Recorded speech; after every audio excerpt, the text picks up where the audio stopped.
یعنی حضرت آدم علیہ السلام نافرمان بذات خود نہیں تھے، کیونکہ وہ بھول گئے تھے اس حکم کو جو اللہ تعالیٰ نے انہیں دیا تھا۔ اس وجہ سے شیطان کو موقع مل گیا اور اس نے ان کو بھٹکا دیا۔ دوسرا بہت امپورٹنٹ پوائنٹ جو ہمیں اس آیت سے سیکھنے میں ملتا ہے وہ یہ ہے کہ ہم اللہ تعالیٰ کا حکم کیسے یاد رکھ سکتے ہیں۔ قرآن پاک کی آیات ہمارے سامنے، اگر ہم قرآن پاک کے ساتھ جڑ جائیں تو ہمیں اللہ تعالیٰ کا حکم معلوم ہو، صرف معلوم ہونا بات نہیں ہے، ہمارے اندر وہ جذبہ ہو کہ ہم اس حکم سے جڑے رہیں، تبھی ممکن ہے کہ ہم شیطان کی راہوں میں نہیں آئیں گے۔ ادروائز اگر ہم قرآن سے دور ہیں پھر تو ہم بہت جلدی شیطان کے ہیلے بہانوں میں آ سکتے ہیں۔ آیت نمبر 22، فَدَلَّهُمَا بِغُرُورٍ فَلَمَّا ذَاقَا الشَّجَرَةَ بَدَتْ لَهُمَا سَوْآتُهُمَا وَطَفِقَا يَخْصِفَانِ عَلَيْهِمَا مِنْ وَرَقِ الْجَنَّةِ وَنَادَاهُمَا رَبُّهُمَا أَلَمْ أَنْهَكُمَا عَنْ تِلْكُمَا الشَّجَرَةِ وَأَقُلْ لَكُمَا إِنَّ الشَّيْطَانَ لَكُمَا عَدُوٌّ مُّبِينٌ۔ چنانچہ ان دونوں کو دھوکہ دے کر آہستہ آہستہ اپنی بات پر مائل کر ہی لیا۔ پھر جب انہوں نے اس درخت کو چکھ لیا تو ان کی شرمگاہیں ایک دوسرے پر ظاہر ہو گئیں اور وہ جنت کے پتے اپنی شرمگاہوں پر چپکانے لگے۔ اس وقت ان کے پروردگار نے انہیں پکارا کہ کیا میں نے تمہیں اس درخت سے نہ روکا تھا اور یہ نہ کہا تھا کہ شیطان تمہارا کھلا دشمن ہے؟ یعنی یہ ہو ہی نہیں سکتا۔ ادھر شیطان نے ان دونوں کے دلوں میں وسوسہ ڈالا اور سبز باغ دکھائے تو فوراً سیدنا آدم اور حوا اس درخت کا پھل کھانے کو تیار ہو گئے، بلکہ وہ مدتوں ان باتوں کی یقین دہانی کراتا رہا کہ اگر تم نے یہ پھل کھا لیا تو تم فی الواقع انسانیت سے ترقی کر کے فرشتے کے درجے پر پہنچ جاؤ گے۔ اس دوران وہ قسمیں بھی کھاتا رہا یہاں تک کہ وہ انہیں اس نافرمانی پر اکسانے کی کوشش میں کامیاب ہو گیا۔ یہاں پہ حیا اور مقامات سطر کو ڈھانپنا انسانی فطرت میں داخل ہے، اس بات کا اس آیت میں پتہ لگتا ہے۔ اس کا مطلب یہ ہے کہ شرم و حیا کا جذبہ اور اپنے مقامات سطر کو ڈھانپ کر رکھنا عورت اور مرد دونوں کی فطرت کے اندر داخل ہے۔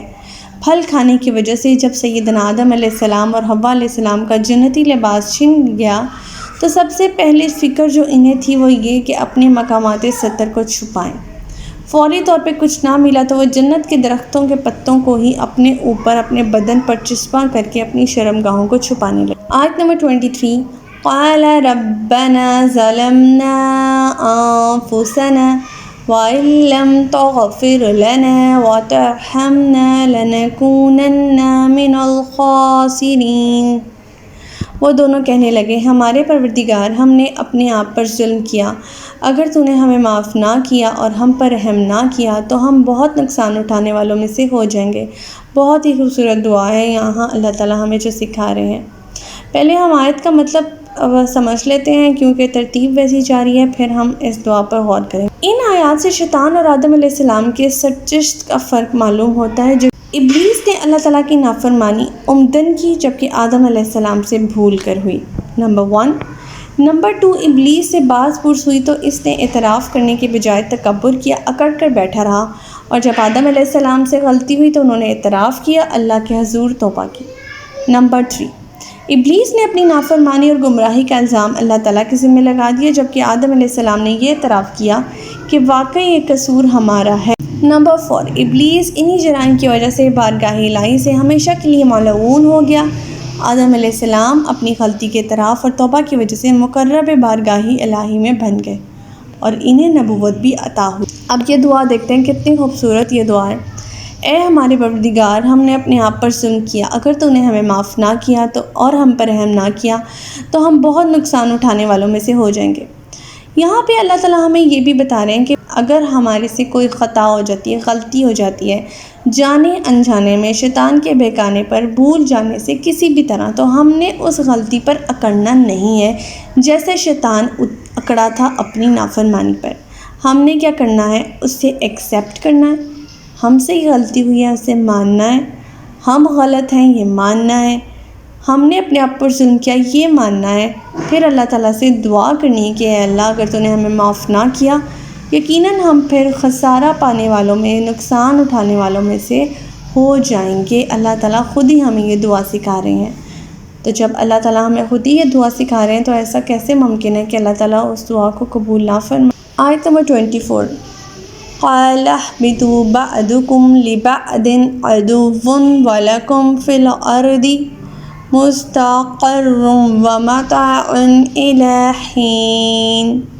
اللہ تعالیٰ نے فرمایا تم سب یہاں سے نکل جاؤ، تم ایک دوسرے کے دشمن ہو، اب تمہارے لیے زمین میں جائے قرار اور ایک مدت تک سامان زیست۔ ابلیس آدم علیہ السلام کا اس لیے دشمن بن گیا کہ اس کی آزمائش کا جس میں وہ سخت ناکام رہا۔ سبب کون بنا؟ حضرت آدم علیہ السلام۔ حضرت آدم علیہ السلام اس لیے ابلیس کے دشمن بن گئے کہ اس نے مکر و فریب سے سبز باغ دکھا کر، جھوٹی قسمیں کھا کر آدم علیہ السلام کو اللہ تعالیٰ کی نافرمانی پر آمادہ کر ہی لیا۔ چنانچہ ان دونوں کو جنت سے نکال کر زمین میں لا بسایا گیا، کیونکہ جنت ایسی محاذ رائی کی جگہ نہیں ہے، ایسی محاذ رائی کے لیے زمین ہی موجود تھی۔ مناسب یہی تھا کہ حق اور باطل کے سب مارکے زمین پر ہی واقع ہوں، اس لیے اللہ تعالیٰ کی وہ مشیت خود بخود پوری ہو گئی جس کے لیے اس نے انسان کو پیدا کیا تھا۔ آیت نمبر 25، قَالَ فِيهَا تَحْيَوْنَ وَفِيهَا تَمُوتُنَّ وَفِيهَا تَمُوتُونَ وَمِنْهَا تُخْرَجُونَ۔